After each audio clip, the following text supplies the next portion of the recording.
Hiya, Zan here. Welcome back to another video. I know it's been far too long and I think that's the first time I've actually introduced myself with my name. So yes, I am Zan, X-A-N. I think I'll probably go by that now rather than Modern Miss because it's kind of just a username and not very personal, I guess. So yes, it's been quite some time since my last video, but I've still been playing Sims, a lot of kind of off-camera playing, I guess, because while I love building and filming for videos, sometimes it's kind of nice just to play the game and just take your time with it. So I guess I've kind of been doing that and work and life as usual. But this build, I just wanted to do a small suburban build, and the front of this house I took some time because I saw a place that had just been built near my parents' house, and I really loved the front of it. It had this like beautiful wooden slates and I just wanted to redo it in the sim. So I took a photo of it, and so here I was just trying to kind of get it to look as close as possible to the photo. And of course you can't really get it exactly the same as real life because there are limitations within the game, but just kind of playing around and making it look quite similar to what I saw. Now I still think doing the interior design, like all the furnishing of the inside, is more my strong point in The Sims rather than building the like exterior of the house. But I've been trying, like it's just practice I guess, like I'm trying to not build so boxy, which I feel kind of happens sometimes if you're not planning it out right. And for this, because I spent so much time on the front, I'm really happy with how that turned out, but I think the back of the house doesn't quite look as good. Like it does look a bit more boxy, so I think in future builds I'm gonna try put a bit more effort around all sides of the house, if that kind of makes sense. But yeah, it's just practice as with anything, I guess.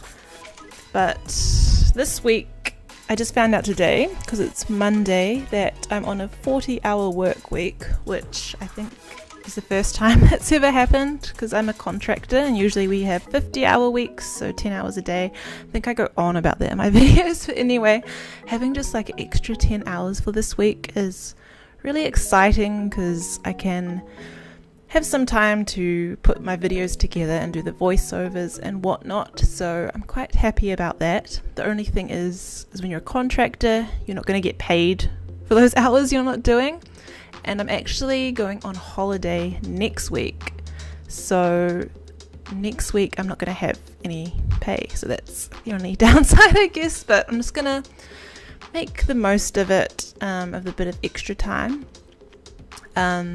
Yeah, just back to the build, going back and forth, but I like kind of open planned living designs mostly, so I wanted kind of the kitchen and living room to flow together and then have like a separate dining room on the side, because I think in my builds I don't tend to usually have separate dining rooms, but they can be nice, so I thought I would have it in this one. And as usual, I think I added in a bunch of like little objects here and there once I had stopped filming. So if you end up downloading this from the gallery and putting it in your game, you'll notice that it does look a little different, or just a few more things added here and there. Because I find like after I've stopped filming, I can just kind of slowly go around and take my time some more, if that makes sense. I mean, I could do that while filming even, but it would just be a very long video or lots of cutting, which I guess is the case anyway. But I'm thinking for some new builds, I really need to practice with the terrain tool, because some of them off the gallery look so awesome. Like I think you probably do need a larger lot for the elevated areas of the ground to look a bit more natural, but I just find it a bit intimidating at the moment, because I think you do need a little bit of practice with it, or I guess it's just trying out what works, like bringing up the ground and seeing if the Sims can get to the various places. Like that's something I would like to be experimenting a bit more with in builds, because it can just look so much more interesting and I guess called a play-in if there's the different levels and it's not just flat, because it's been a flat world in The Sims for a long time. And I guess we've had the terrain tools for some time now, but I still haven't really made use of them. Here I just decided for a change to put a basketball court out the back in the yard, because I don't tend to do that. I don't know, they're quite large and take up a lot of space, but I thought it'd be cool to have something different like that. And this side of the house I've just got kind of overgrown weeds and stuff, so it looks like maybe the other areas are a bit more manicured, but they still haven't got to that side of the house yet. And it's just 2 bedrooms, so here I've got the child's room on the side. I think it's kind of like a red and black theme possibly, and then the master bedroom has a ensuite bathroom, and then there's also kind of a second bathroom out in the main living area, I believe, as you come in through the front door. So yeah, next week I'll be on holiday and I'm actually going to Melbourne, Australia, which is pretty awesome. They do direct flights from Wellington, where I live in New Zealand, straight to Melbourne. I think it's about a 4-hour flight, but I think those flights, because usually you'd have to like go to Auckland and then international, but they do direct from Wellington. The only thing is they always go at 6 a.m, so I think because it's international you need to be there a couple hours earlier, so it'll be like 4 a.m. Sunday that I arrive at the airport to go, so it will be quite a long day, but I'm really looking forward to it. I'm going to be meeting my friend there she lives in America, and she managed to get really cheap tickets to Japan with a stop off in Australia, so she's kind of extended that stop off for 5 days, which is the amount of time we'll be there, so we can hang out and catch up, which will be awesome, because I haven't seen her, I think, in maybe, was it 2016? Like 4 years? 3 years? 3 years. Yeah, because we both used to teach English in Japan, so that's how we met, and once we kind of left the teaching program, we went back to our home countries and haven't been able to hang out since, so yeah, it will be really good to see her. So I've kind of just been like figuring out everything I need to take and sort. I was like, I don't know where my passport is, and it's probably important, so I looked for it the weekend and found it. I had hidden it in a box safely away, but it had been so long that I don't know where it was.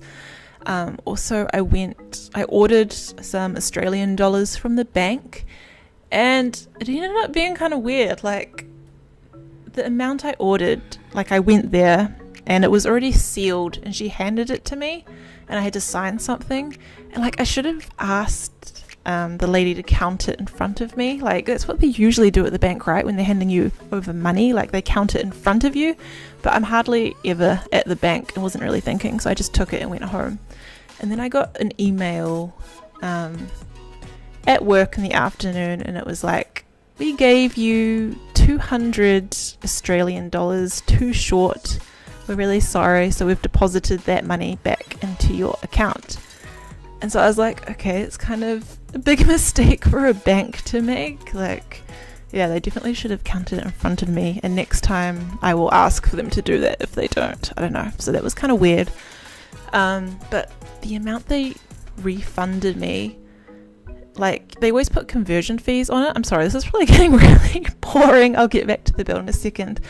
But they still charged me the conversion fee, so I kind of had to write back and be like, since I never had that money in hand, can you not charge me that? So they refunded me that fee, and then it was all good after then. But anyhow, here I'm just finishing up parts of the build.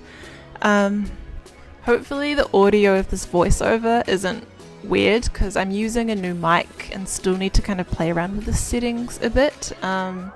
So yeah, sorry if it's weird, I'm not quite sure yet until I go through it properly with headphones.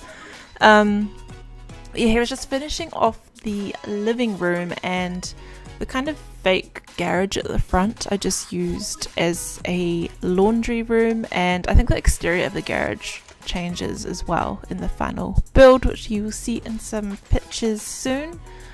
Yeah, I think I wasn't even gonna upload this. Like, I had built it and then I didn't really like it, and I came back to it after some time, and then I was like, yes, I actually like that now.